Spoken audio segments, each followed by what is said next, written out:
The galaxy had known peace for a long time. Empires traded, planets thrived, war had become history. To most people, fear was just an old word, buried under progress and comfort. In the great cities of the Zarnok Empire, people believed they were untouchable, high above the planet Zarnok Prime.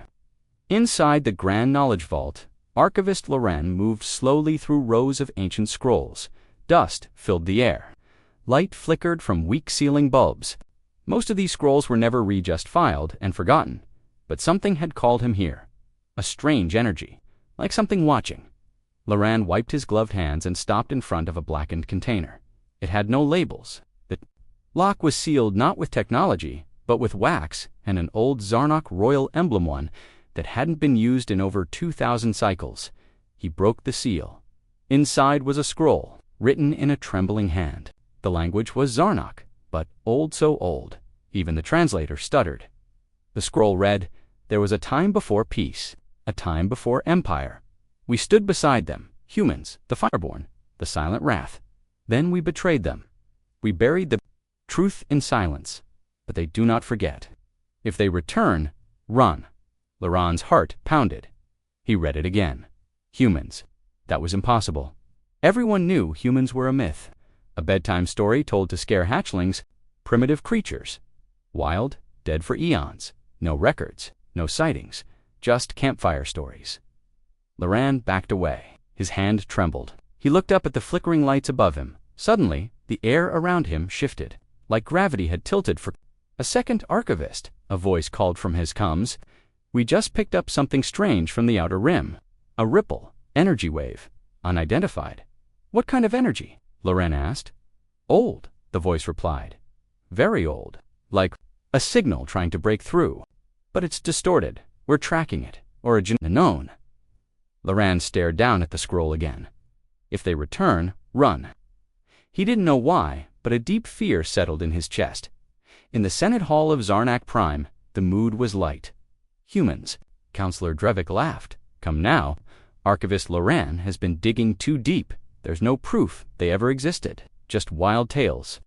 "They may be wild," Loren replied calmly, "but something is moving out there. Something powerful. The scroll I found." "Scrolls are not evidence," another senator interrupted. Loren stood firm. The moon of Eltarna just went dark. No warning, no communication. A moon doesn't just vanish. Whispers filled the chamber. Eyes widened. "Satellites?" someone asked. "Offline." "Fleet response. Already sent, but the ships haven't reported back." Senator Drevik waved it off. Probably just pirates or solar flares. But Loren noticed his hands were shaking. Meanwhile, deep in the edge of the galaxy, a listening post hovered silently in space. 3 engineers monitored signals from every corner of the stars. "Hey, what's that?" one of them asked, pointing at a screen. A faint pulse blinked. Across the radar, not a ship, not a planet, just a ripple dot, then another dot, then hundreds. What in the void? The lead engineer zoomed in. For a brief moment, a formation of something appeared, shadowed outlines, massive and cold. Then the screen turned to static. Back. On Zarnok Prime, Loren watched the footage in silence. "No life signs, no heat signatures, just shadows," said the commander. "Ships?" Loren asked. "Maybe, but nothing like we've ever seen." They didn't move. They just appeared. Suddenly, another alert flashed. Planetary outpost Arcanine had gone silent. Moonlight from its only satellite vanished. No explosions, no messages. Just complete sudden darkness. Loren's eyes widened. It's happening again. Senator Drevik appeared behind him. His voice was tight now, no longer mocking. "What if the myths were warnings?" "They were," Loren said. "We just chose to forget." Aboard the last active patrol ship near Arcanine, Captain Trin stared at the dead moon. It hung in the sky like a frozen stone. No glow, no sound. Then, the stars around it began to blink out, one by one. "Are those ships?" whispered the pilot. They watched as shadows filled the sky, not moving. Just there, a cold voice crackled through the ship's radio no language. Just pressure, like gravity collapsing into a single whisper. Then silence. The crew screamed. Lights burst. Engines failed. And then, nothing. On Zarnok Prime, a child sat by his window looking up. "Daddy," he said, tugging his father's robe. "Why are the stars going out?" His father froze. Looked up, across the sky. Tiny black dots spread, blocking light. Quietly, slowly, the galactic news channels lit up, breaking. Unknown force detected across multiple sectors. Alert, moons, going dark, no known cause. Rumor, are the humans back? In the command center, Loren stood before a panel of high leaders. They laughed at legends, he said, but something is out there, and it's not friendly. "What do we do?" someone asked. He held up the scroll. "We remember, and we prepare." The room fell into silence. Far above them, high in orbit, a single point of darkness hung in the stars, not moving, just waiting in a hidden chamber. Deep beneath the Zarnok archives, an old machine flickered to life. Red lights blinked slowly. A signal began to pulse. It was a message dot from Earth, just 3 words, "We are awake."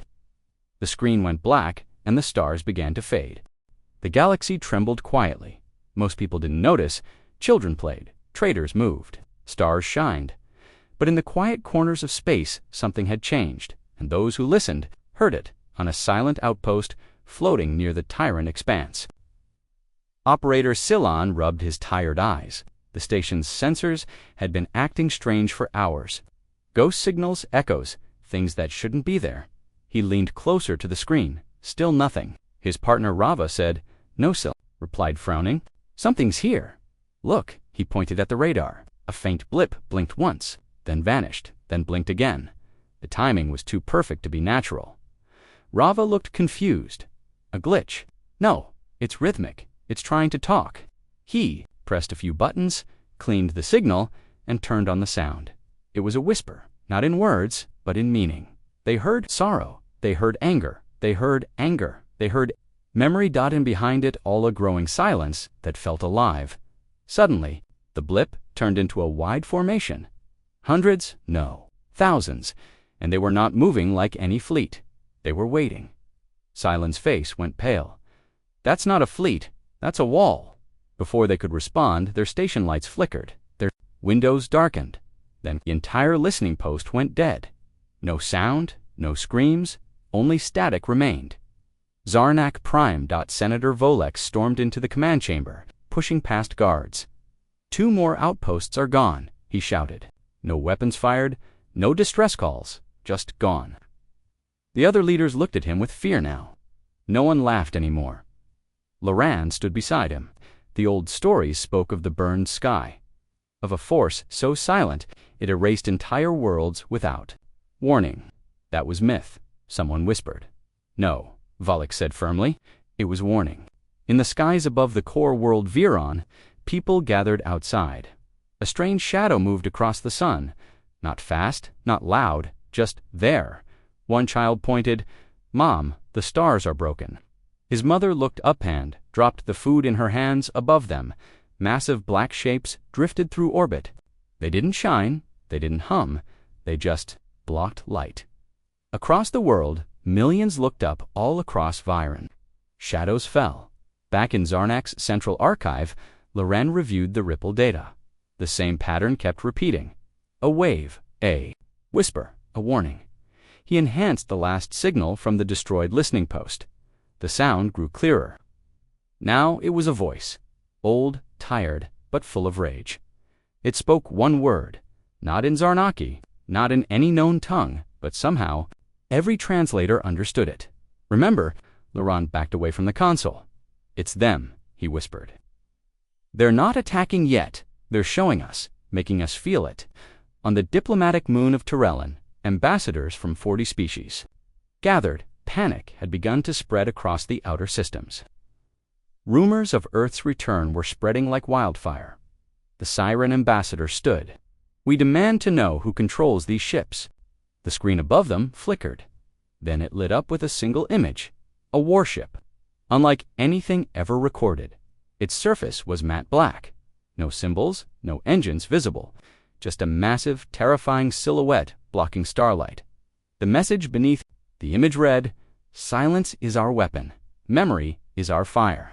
And then below it, "We remember every betrayal." The chamber went silent.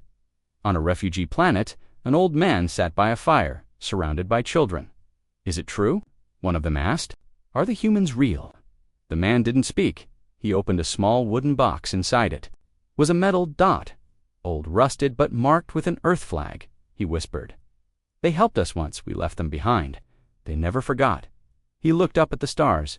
"They're coming back." Senator Valex held an emergency meeting with the Zarnok. "High Command, they're not attacking." "Not yet," he said. "They want us to see them, to remember what we did, to feel powerless. What do they want? Not land, not trade. They want truth." He placed the ancient scroll in front of the generals. "This was never a myth. We wiped them from history. We covered our shame. We left them to die." One general shook his head. "Then why didn't they attack us before?" "Because we forgot," Volek said, "and they waited for us to remember." Meanwhile, far beyond the edges of known space, a small science ship floated near a dead star. Its crew was quiet, scanning ruins on a floating asteroid. Suddenly, a signal echoed through their ship's halls, deep, terrifying. It was Dies Irae, a funeral song from ancient human times. Then the ship's lights dimmed. The crew ran to the bridge. Outside, hundreds of massive vessels formed into perfect formation. One ship, larger than a moon, hovered silently. The science ship received a transmission. No words, just coordinates. Coordinates pointing straight toward Zarnok Prime. On Zarnok, panic erupted. Entire planets started to evacuate. Ships filled the skies.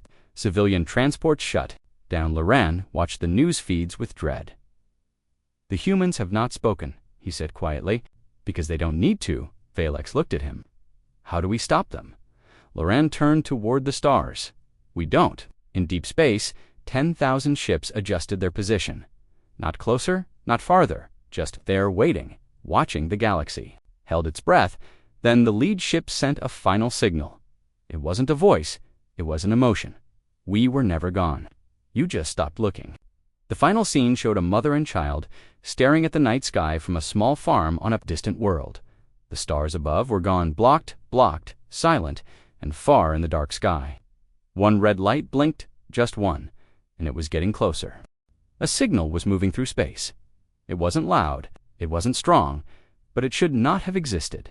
It carried no code, no voice, just a vibration, a pattern only ancient machines could recognize, and one word, buried deep inside its pulse: Earth deep.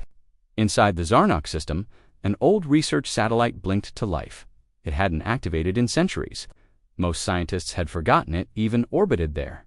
But now, its sensors locked onto a faint transmission. Something from the dark edges of space had triggered it. Something old, something human. The satellite tried to analyze the signal. It failed. Every language module crashed, except one. Human pre-Exodus format. Classical Earthwave pulse. Robotic voice whispered. Translation match. 67% certainty. Source: human origin. The signal repeated and repeated, and then changed. Now it played a song, soft, dark, a, funeral hymn, dies, IRAE. Senator Valex stared at the transmission in silence. The music echoed through the command chamber. No one spoke, no one moved. Loren stood behind him, holding the ancient scroll tighter. "This song, double quotes," Valex whispered. "It's from old Earth, isn't it?" "Yes," Loren said. "It was played at human funerals. It means Day of Wrath." No one laughed this time. Valex turned to the command officers. "Where is the signal coming from?" "Outer edge of the Alari void," the technician replied. "But it's moving faster than light. And it's not just one signal, it's many, copying, spreading, like a warning," Loren said. Meanwhile, a scout ship called the Crystal Wind approached the signal's last known location. Its crew had orders to investigate. They expected space, dust, and echoes. They didn't expect to find a planet, a ruined one. Black skies, burned oceans, cities crumbled like Ashdod, and above the planet, something orbited. A ship, massive. Old. Human. Captain Myrix of the Crystal Wind stood in awe. "Scan it every inch." "No response," the science officer said. "But, sir, there's something inside it." "Life signs, faint, artificial." They sent a probe. The probe entered through a breach in the ship's side. Lights flickered. As it moved deeper, then, it stopped. A figure stood in the hallway. Metal body, humanoid shape. One red eye, the probe's camera zoomed in. The figure moved, it spoke, one sentence. "We are memory." Then the feed cut back on the scout ship. The crew panicked. What was that? Captain Myrix didn't blink. "Bring it aboard." "Sir?" "That's a bad idea. Do it." They retrieved the ancient figure. It was heavy, silent, and covered in burn marks. They placed it in containment. Then, without warning, its systems turned on. No violence, no threats, just light and a projection. The crew watched as an old hologram flickered into view. It showed Earth, green, blue, beautiful. Then, it showed Earth burning, cities on fire, ships leaving, galaxies closing their borders. A voice spoke. "We reached out. You turned away. We warned of the plague. You closed your skies. You called us primitives, dangerous, not worth saving. We remembered." Captain Myrix stared in horror. "These are human memories." The AI turned its head toward him. "No," it said. "These are truths you buried." On Zarnak Prime, the footage was broadcast. Across 40 worlds, species watched what they were never meant to see: the real history, the betrayal, the cries for help from Earth, ignored by the Galactic Union, the vote to block Earth from all wormhole networks, the quiet death of a species left alone during a galaxy-wide plague.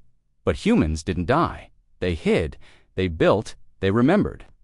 Valak slammed his fist on the table. "How did we let this happen?" No one answered. "We covered it up," Loran said.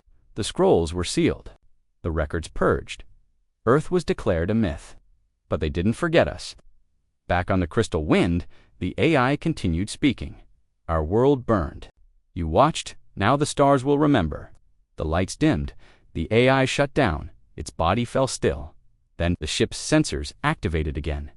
Thousands of red dots, approaching, were surrounded. The pilot shouted, 10,000 ships! No ID, no response. The captain looked at the screen.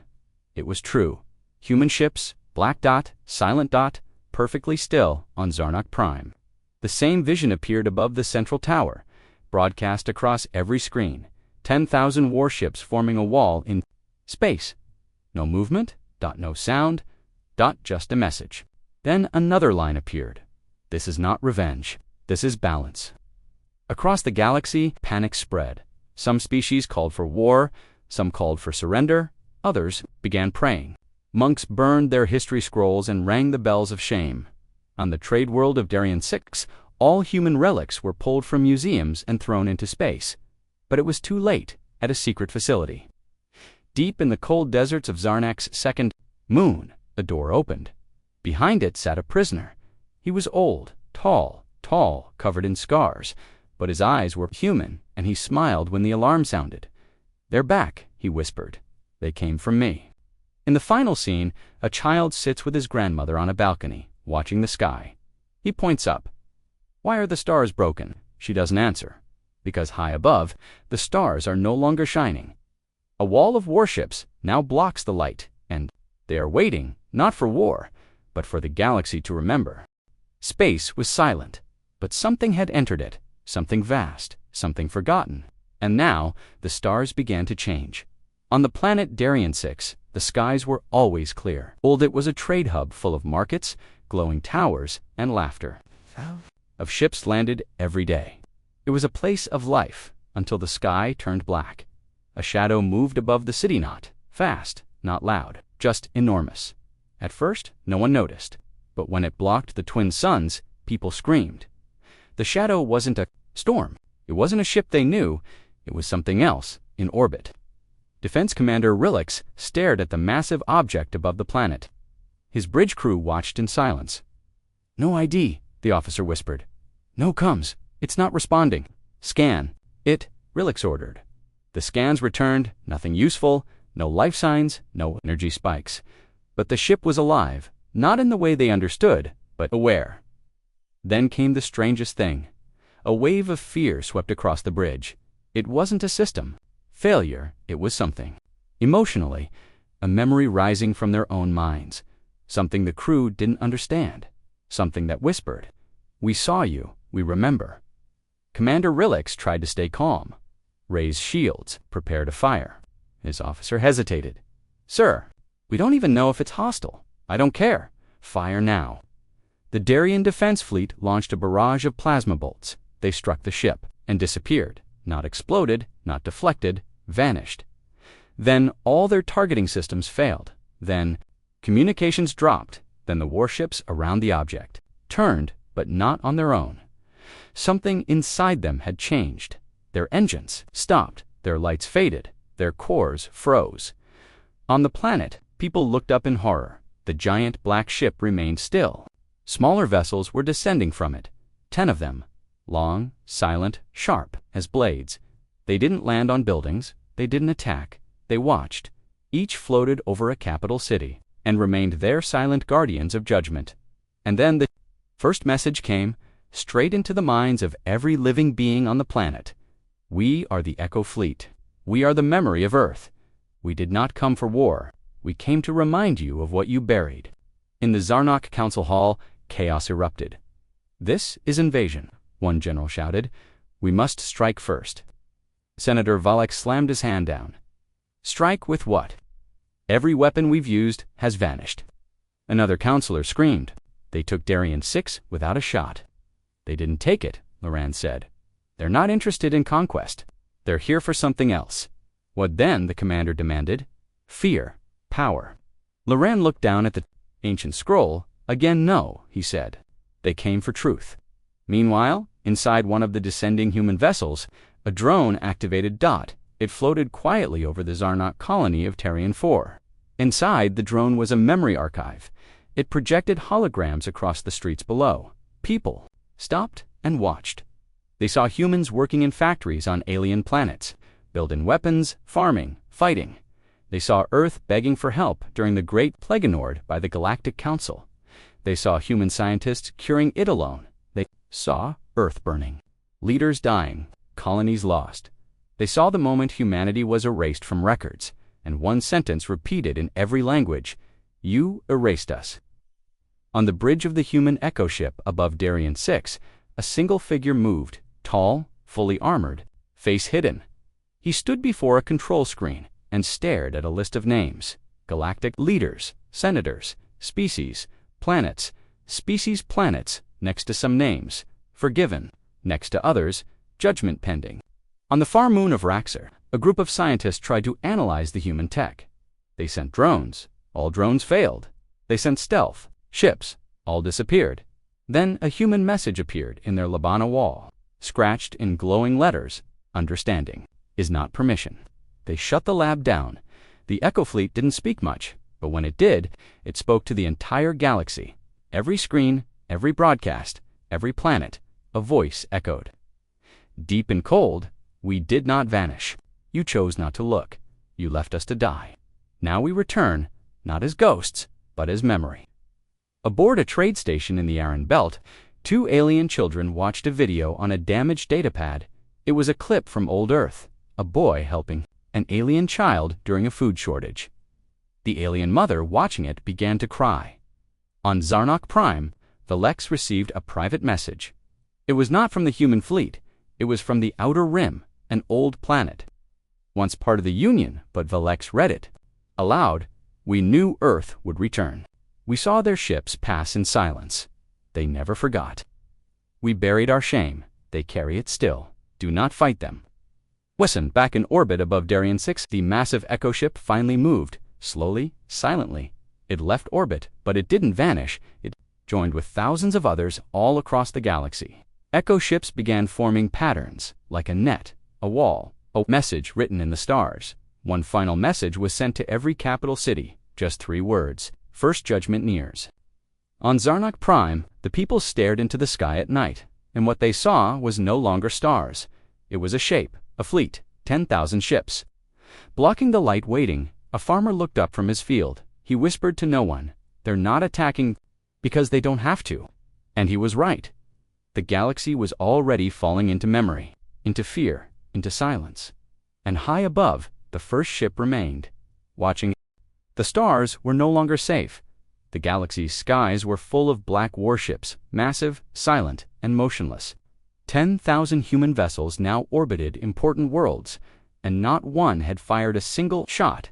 Not yet, because they didn't come for war. They came so the galaxy would remember.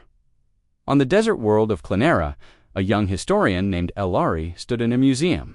She looked up at a dusty wall display, the human myth. It showed drawings of humans with wild eyes and fire in their hands. Words painted them as monsters, destroyers. Chaos-Bringers. Children on school trips laughed at the images. Why are they always so angry? One child asked. Elari stared at the ancient drawings. Something about them felt wrong. This was not history. This was fear, lies. Suddenly, the lights in the museum flickered. The screens along the walls turned black. Then, one by one, new images appeared. Real ones, old ones. Humans laughing, teaching, building colonies. Humans fighting in wars for the Union. Not against it. Humans helping alien worlds grow food, heal the sick, protect children. Then came the pain, Earth burning, human cities. Abandoned Earth's pleas for help, projected by the Galactic Council, and the message that repeated across every screen in every language, we remember who we were. You should too. In the central tower of Zarnok Prime, panic turned to confusion. General Tovax stormed into the war room. Why haven't they attacked? Why are they just hovering? What are they waiting for? They want us to remember? Senator Volex replied. Remember? What? Volex slammed an old datapad onto the table. It showed a long-buried record. Galactic. Union Decree 9701A, Subject Earth. Due to their unpredictable behavior and refusal to surrender sovereignty, the species known as humans are to be denied access to medical assistance, trade networks, and star routes. Earth is to be marked as a quarantine system. No contact, no rescue. The room fell silent. Tovax stared at the decree. This was never made public. We buried it, Vilex said. We erased their history. And now they've returned to erase ours. On the mining planet of Vos 5, the largest screen in the main colony center lit up. A projection appeared, this time, a human face, not a hologram, real, old, scarred, serious. A man with deep eyes and a quiet, heavy voice, he said. We asked for help. You turned away. We bled for your wars. You buried our name. You called us monsters. But we never forgot. This is not revenge. This is remembrance. The man paused, then added one final sentence. We are the myth you hoped would stay dead. On diplomatic channels, the alien leaders scrambled to respond. The Siren Chancellor made a live statement. We acknowledge mistakes of the past, but we cannot be held responsible for ancient crimes. Seconds later, a message appeared on their screen. A single sentence. You were there. You voted. The Chancellor stepped back, pale. That vote had been sealed for over 2,000 years. Somehow, the humans had it. Meanwhile, Elari, the historian, followed a hidden path deep under the museum. She unlocked a forbidden Archive 1. She wasn't supposed to access. Inside were books and dataships that had been buried long ago. All human records. She played one of them. It showed a human child crying, surrounded by alien doctors who refused to treat him. The voiceover said, non-compliant species, not eligible for aid. Tears fell from Ilari's eyes. They didn't leave us. We left them, she whispered. On the far station of Caltric 7. A group of veterans gathered in silence. One of them, a four-armed warrior named Korvac, spoke. I fought beside humans once, before the council banned them. You did? Asked. Another, Korvac nodded. They saved my unit from a Dominion ambush. We left them behind when the plague came. We thought they were dead. Then why are they here now? Korvac looked out at the stars. To remind us who we are. At that moment, across the galaxy, every major city experienced a blackout. Not long, just 1 minute. During that minute, every screen, every datapad, every implant showed one. Image.Earth. As it once was, as it burned, and as it rose again, followed by 10 words. We died in silence. Now silence is our voice. Zarnok Prime's citizens filled the streets. Some begged their leaders to apologize. Others wanted war. But all of them watched the skies, because now the human ships were closer. Still not attacking, still not speaking, just watching, judging inside. One of the black ships, a human AI named Mira, scanned planetary news feeds. It watched every reaction, every panic, every denial, and it added data to its report.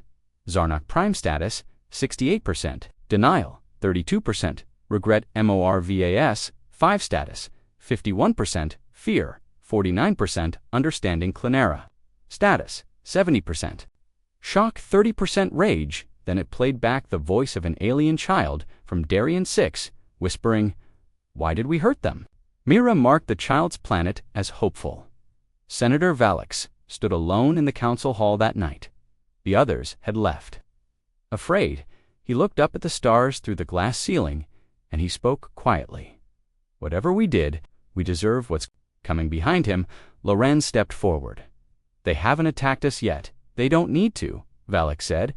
"We're already breaking at the edge of the galaxy. More human ships arrived, not warships. ARKS. Carrying cities. Carrying. Memory. Not to destroy, but to display. They came not with weapons, but with history. They would force the galaxy to see what it had hidden." In a small school on the world of Yalora, a teacher began telling a new story to her students. "It is said," she began, "that a long time ago we abandoned a species called humans.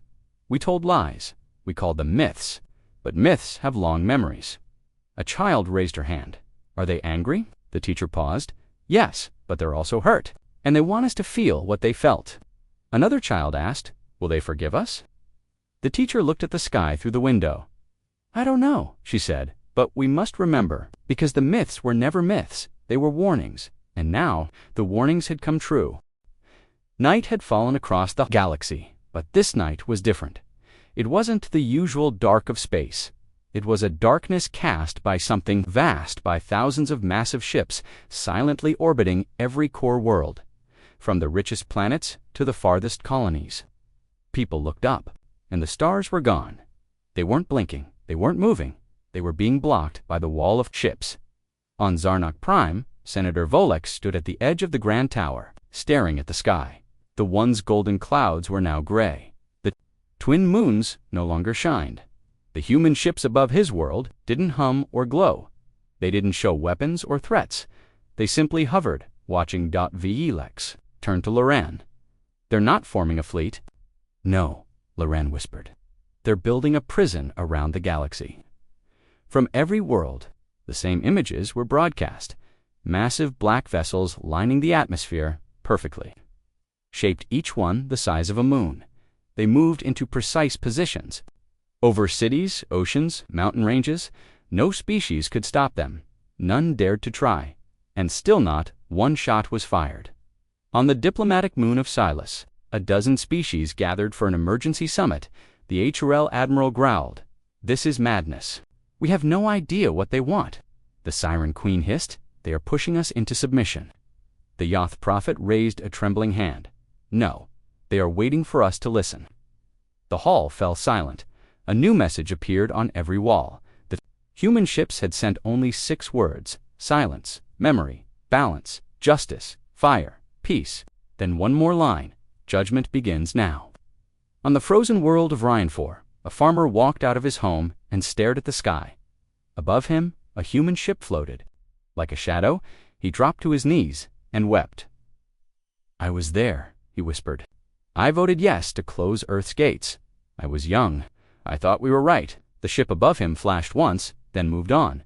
He didn't know what that meant, but he felt something change inside him in orbit above Zarnok Prime. The lead echo. Ship powered up a transmission.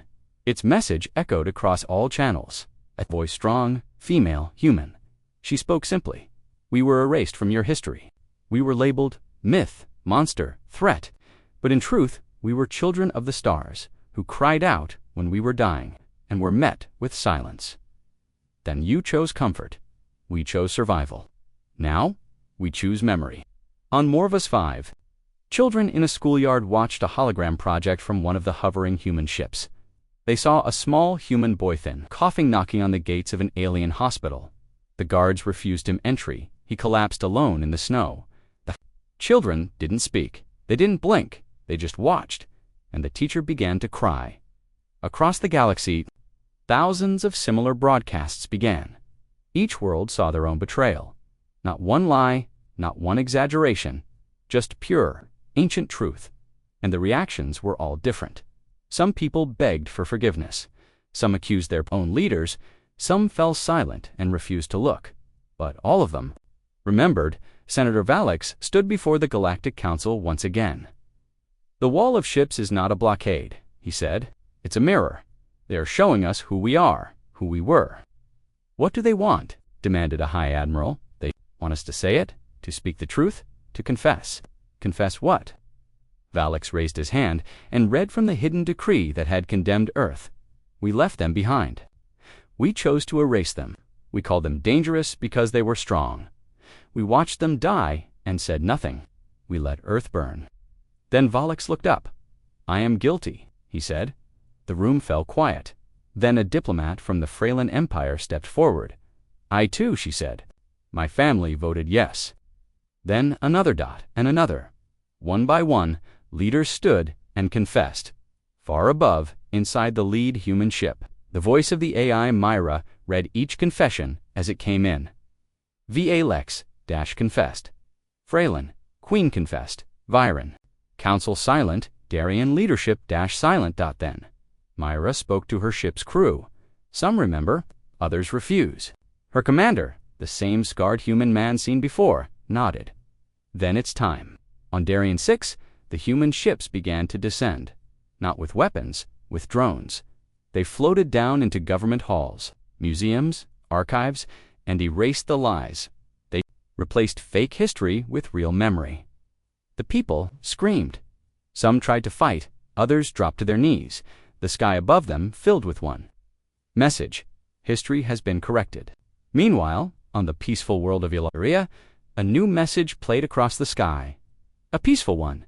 It showed humans and aliens working together, long ago laughing, sharing, protecting. It showed a future, not of war, but unity. And then these words: balance is not destruction. Balance is remembrance. The Illyrians stood in silence. Then they lit candles, one for each human they believed had died. It stretched across the entire capital. Senator Volek sat alone in his chambers. He looked up. At the sky, the ships above had not moved, but they no longer felt like threats. They felt like judges, silent ones. And he whispered, "Do we deserve peace after what we did?" And from nowhere, his device buzzed. A message appeared. Just one word: that depends. Across the stars, something shifted. The human ships stopped moving, stopped broadcasting, stopped watching, and then, one by one, they turned, not away, but toward something deeper, darker, beyond the galactic edge, beyond the known in the final scene. A lonely station on the outermost edge of space picked up a new ripple, one far larger than the humans. One older? Operators stared at it in shock. "It's not them," she said. "It's something else." She turned to her partner. "But why would the humans leave now?" Her partner swallowed. "Because maybe we're not the only ones who turned our backs on them." They looked at the stars. The wall of human ships now formed a barrier not around the galaxy, but in front of it, facing outward, as if guarding it from something else. And for the first time, the galaxy didn't fear the humans. It needed them. A strange silence filled the galaxy. After weeks of fear and mystery, the 10,000 human ships had suddenly turned, now facing outward, toward the edge of known space. They were no longer watching the galaxy. They were waiting for something else, and across every world, a chilling question began to spread. What are they guarding us from? Inside the high observatory on Zarnok Prime, Laron stared at the deep space scanners. His hands trembled. His team of researchers ran silent calculations. A new signal had arrived, faint, colder than any known. Energy signature, moving faster than physics should allow. It was coming from beyond the void, past the edge of explored galaxies, and it was heading straight for them. One scientist whispered, "We've seen this pattern before." "Where?" Loren asked. The young assistant slowly turned his screen. There it was, an ancient file, almost 3,000 cycles old. It was the last signal Earth had ever sent. Before being isolated, the same pattern of warning, and the words translated as, We are not alone in the dark. On Zarnak's central newsfeed, people watched footage of the human wall slowly shifting. Our ships formed a curved line like a shield. Then a new message appeared. From the lead human vessel, no sound, just text. It followed us. We brought it here. We didn't mean to. But now we must stop it. Then, another sentence that shook the galaxy. Do not interfere. Do not help. Just survive. On Morvis 5, deep in the mines, strange vibrations began. Machines died. Lights flickered. Workers screamed as tunnels collapsed with no cause.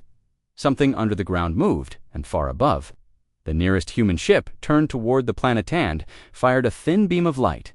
There was no explosion, no heat, just silence. The tremors stopped. Instantly, a message appeared over the colony's sky. It burrows through memory. You must forget it. Back on Zarnak, Valex paced in the war room. We thought they came for vengeance, he said. But this is something far worse. They were running, Loran replied softly, running from whatever is now coming for us. And we locked them out all those years ago, Valex whispered. They faced it alone. Now thousands of human ships floated like a shield wall between the galaxy and the unknown. And from beyond that wall, the stars were going out, one by one, on a quiet trade station at the galactic edge. Captain Yellen watched with horror as her long-range telescopes showed black patches spreading through space. Not ships, not shadows, but absence.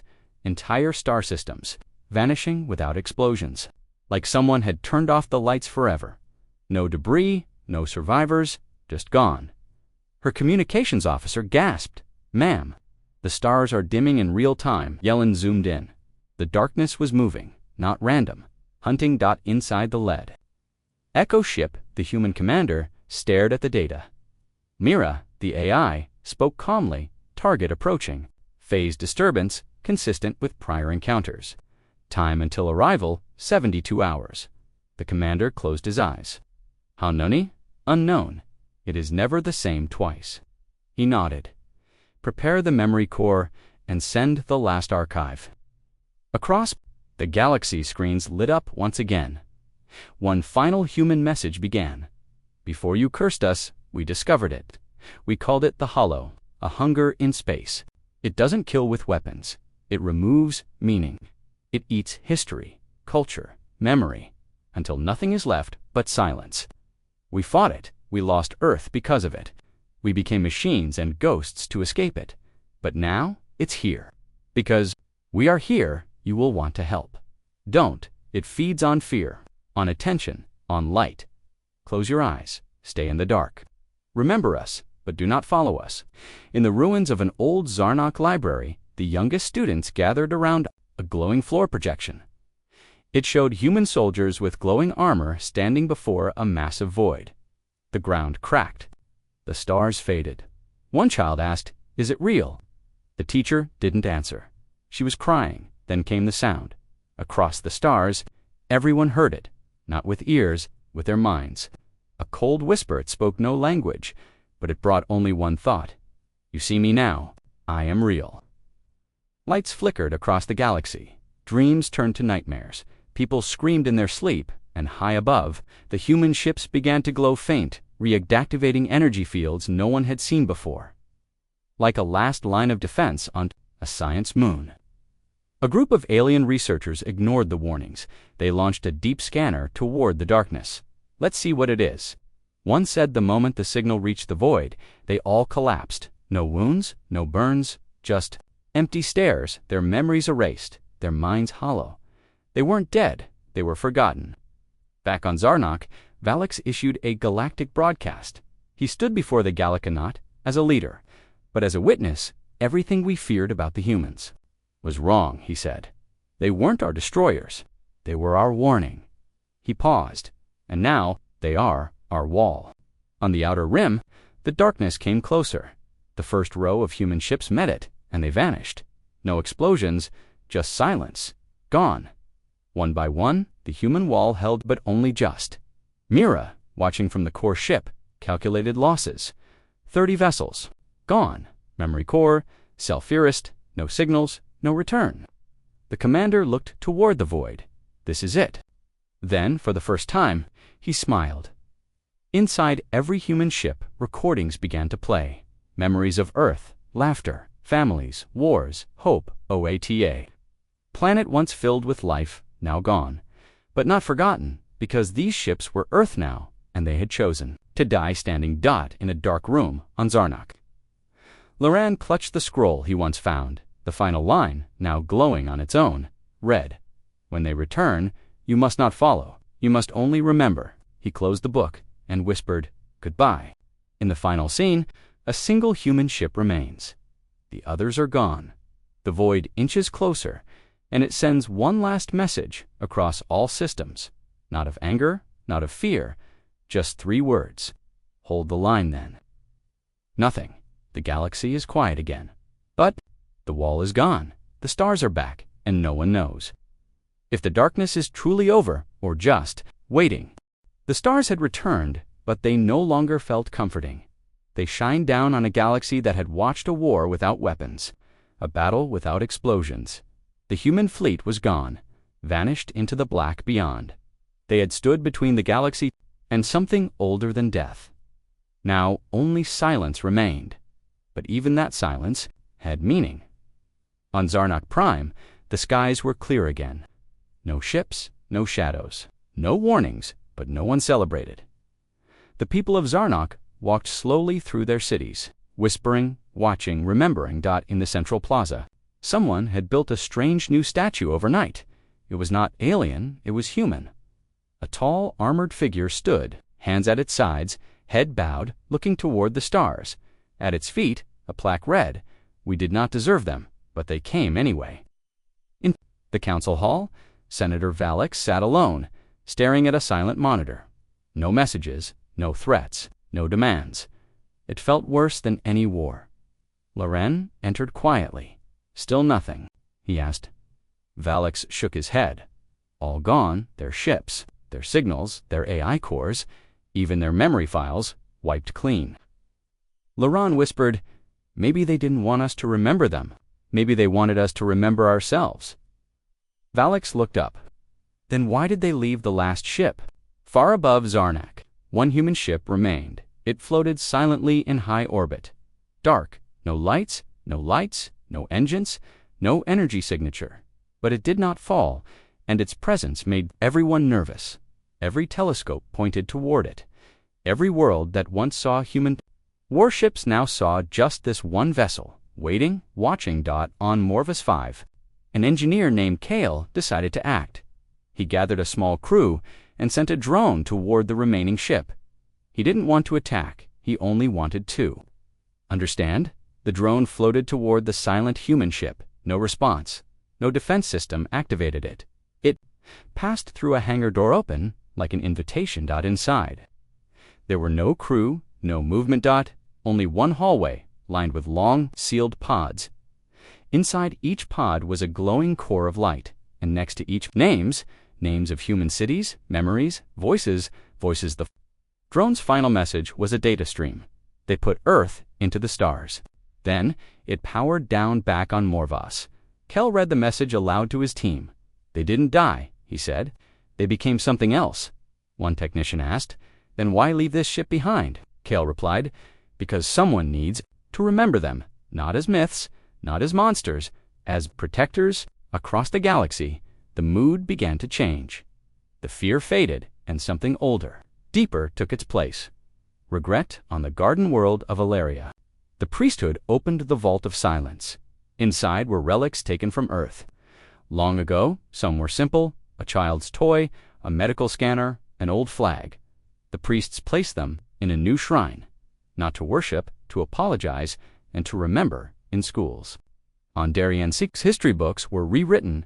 Children now learned the truth, not the lies painted by politics, not the stories of human rage, but the reality. Humanity had been erased, but not by death, by silence. And then, the ship spoke. It didn't broadcast through channels. It didn't flash across the stars. It whispered quietly, to one planet at a time. Each world heard something different. On Clonera, the old miners heard, "You left us in the dark. We brought you the light." On Viron, the children heard, "Do not fear the forgotten. Fear forgetting. On Zarnak Prime, Valix and Laran stood before the council when the chamber lights flickered. Then, from every screen, every wall, every single sentence appeared. The hollow is not gone. Panic returned. If the humans failed, then we're all doomed. Someone cried. They didn't fail. They bought us time. He pointed to the sky. They gave us one ship. They left it behind so we wouldn't forget, so we wouldn't go blind again. In a quiet lab on the research moon Trivinate, a small child stared at the sky and asked her father, "Will they ever come back?" Her father sighed. "I don't know. Maybe, if we remember them right." The child looked up at the stars. "I will remember," she whispered. Days passed, then weeks, still. The human ship remained silent until the night of the red eclipse. On every world, the moon turned blood-red, and the human ship opened. A single drone exited from its core. It descended onto Zarnak Prime, carrying only one thing, a box. Valix himself approached it. He opened the box in front of the galaxy. Inside was not a weapon, not a threat, just a memory crystal. They played it live. It showed a message. Recorded long ago, a human commander, old, tired, determined. He spoke. We left this message. For the galaxy, if you're seeing this, it means we're gone.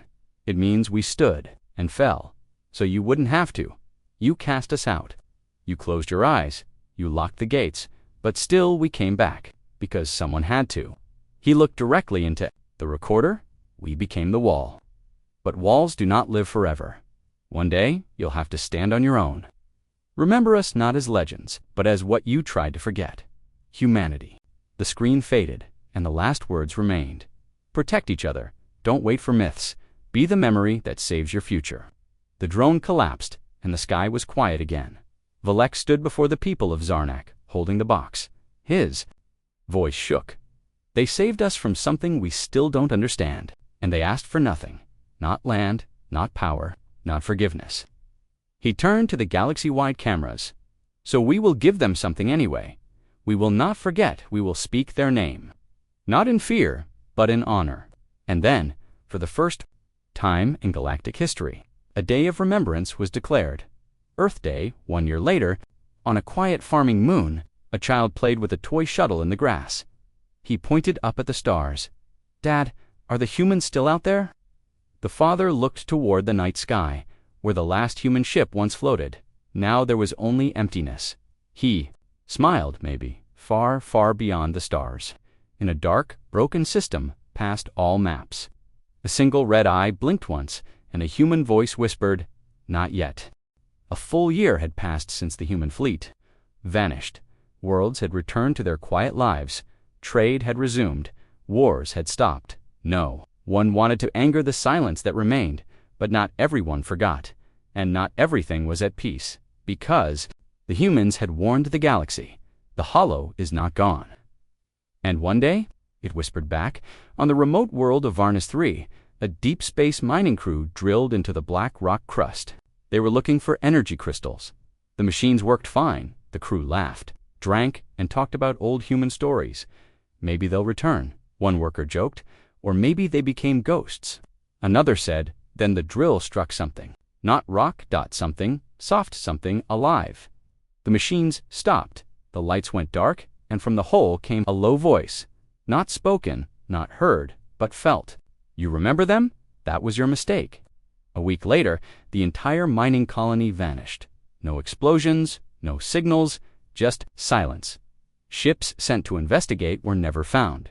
The last message received was a whisper across static. They left the door open in the Galactic Council Hall. Emergency alarms rang again. Valex watched the report. 3 star systems gone. Sensors showed no explosions, no fleet movements, no life, just blank space. And one strange pattern. Every lost. The system had memorials to the humans. Loren entered the chamber. It started again, Valex whispered. The hollow. The remaining human ship long silent lit up, one red line along its hull, then a pulse, and then a voice echoed through every system.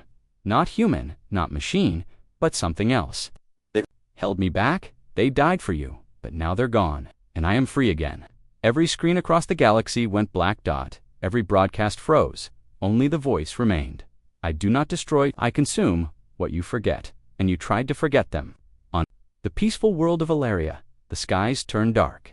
No ships, no clouds, just thick, shapeless night. The shrines to Earth began to melt, statues crumbled, memories erased from walls and books. People screamed, but they didn't remember why. The hollow had come back. Back on Zarnak, Volix ran to the ancient room of records. He threw open the vault. It was empty. Gone, he gasped. Loran held up a single photo fading fast. It showed a human child and a siren girl smiling. The ink bled away. Soon, it was just paper. Then, dust. In desperation.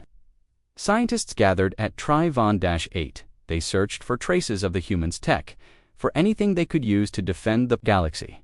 Nothing worked. The AI cores left behind had gone silent. All memory drives were now blank. Even the messages, once burned into stone, were now smooth again. It was as if humanity never existed. Then, from the edge of the galaxy came a light, a beacon, one signal, one word, from deep within dead space. Awake. The last human ship, once thought empty, moved. Its engines lit for the first time in over a year. It spoke a single phrase across every star system. Final protocol. Earth-like code, initiating archive unroad. On every world, glowing cracks appeared in the ground. From those cracks rose drones, human drones, long buried, hidden, silent until now. They projected holograms. Not just memory, weapons not to fight ships, but to defend thought. The hollow tried to erase them, but the drones lit up with strange blue light and energy. Unknown to the Council, it shimmered through cities. People began remembering again. Faint at first, then stronger. A girl on Darien 6 remembered her dream of a human knight. A teacher on Clonera recalled an old story her grandmother told about Earth. A priest on Ilaria wept as he suddenly remembered the names of the dead. The hollow screamed, "You will forget. You will forget them." The human ship above Zion began to split open from within it. A voice returned, not an AI, not a broadcast, but a real voice, old.com, unbreakable. "We are not myths. We are the fire you buried. And we are the light you need." Volix stared at the sky. "They're back." Loren grabbed his shoulder. "No, that's not them." "What?" Loren's eyes filled with awe. "That's their echo, their memory, made solid." The human ship transformed. Its hull melted into living memory made of names, images, stories. It became a cathedral of history, a memory fortress. It launched no weapons, but it glowed so brightly. The darkness around it hissed and fell back. The hollow retreated, wounded by the one thing it couldn't consume: truth. The voice howled through space. "You think this saves you? You cannot remember forever." And the memory fortress replied, "We don't have to. We taught them how." On Morvos 5, Kale rebuilt the human statue. This time, he carved every name he could find, not just famous ones, all of them. Each remembered soul. The hollow came for it, but couldn't touch it, because now the people remembered. A child on Viren whispered, "I saw a human in my dream." Her mother wept. "We all did once, we just didn't listen." The last battle didn't happen with weapons. It happened in stories. On every world, people spoke of the humans again. They drew them, sang of them, told the truth, and the more they did, the weaker the hollow became. Finally, one last message echoed across the stars. The same human voice, now fainter, tired but proud. "If you can speak our name, then you are not alone. The darkness will always come, but now, so will..." And then silence. The hollow vanished, not destroyed, but beaten for now. The skies cleared, the worlds returned to light, and across the galaxy. A new phrase spread among children, elders, and leaders alike. 3 words, spoken quietly, as protection, as truth. Remember, the humans. The galaxy was quiet. Again, not because it was safe, but because it had learned to listen for the first time in over 2,000 years.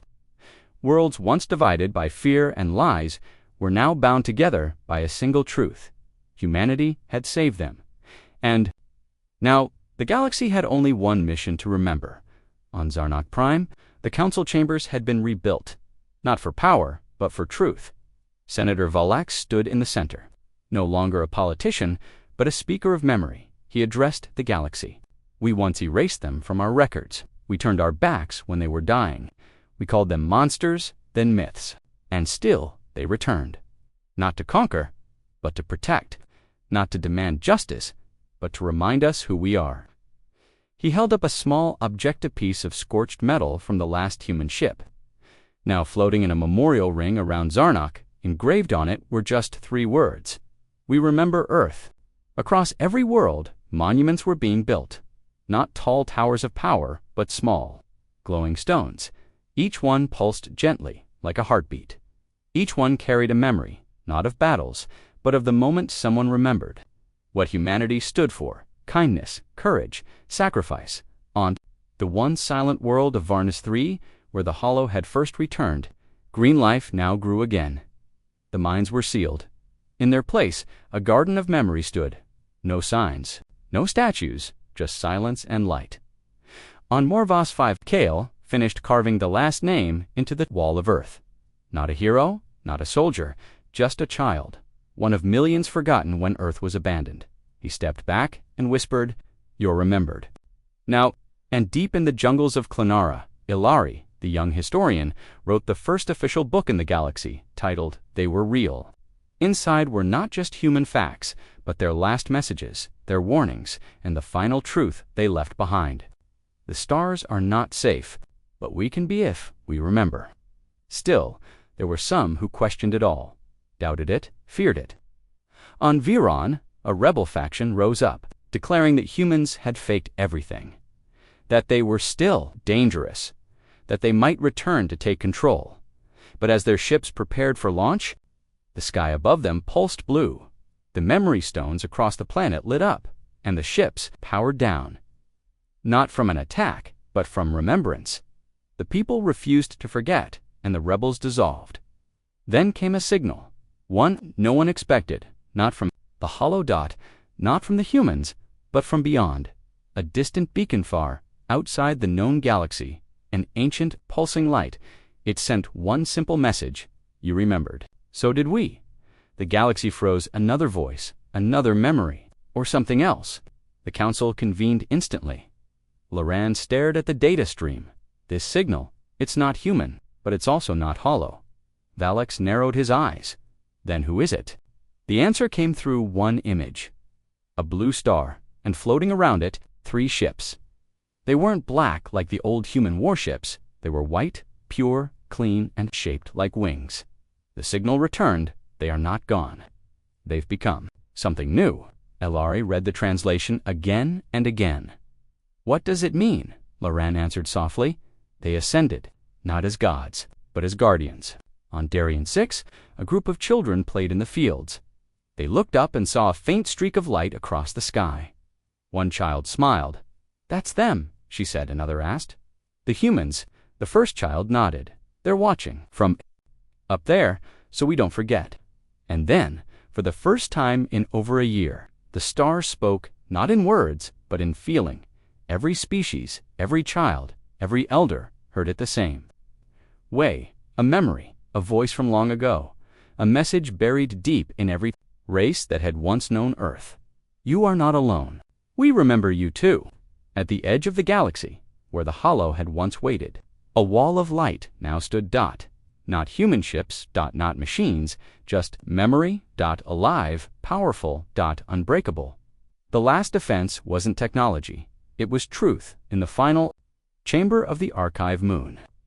Valax placed the Earthstone into the vault of origins. He turned to the gathered species and said, "We were once too proud to help them, then too afraid to face what we did, but we will never be too late again. We will never forget again. Not because they demand it, but because they earned it." Back on Zarnok Prime, children were taught a new pledge. We remember Earth. We remember Earth. We remember their courage. We carry their light. And when the dark returns, we will stand just as they did. In a quiet corner of the galaxy, far from the council, far from the cities, a small ship drifted through space. Inside it, a lone AI-1, of the last left behind by the humans, watched the stars. Its name was Mira. She whispered into the void, "They remember. My mission is complete." And with that, she powered down for the final time, peaceful, proud dot at rest.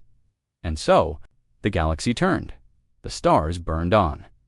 But now, they shined with something new, meaning B, because one forgotten race taught them the most important truth of all. History is not what you write, it's what you choose to carry. And so the galaxy chose to carry the humans forever end.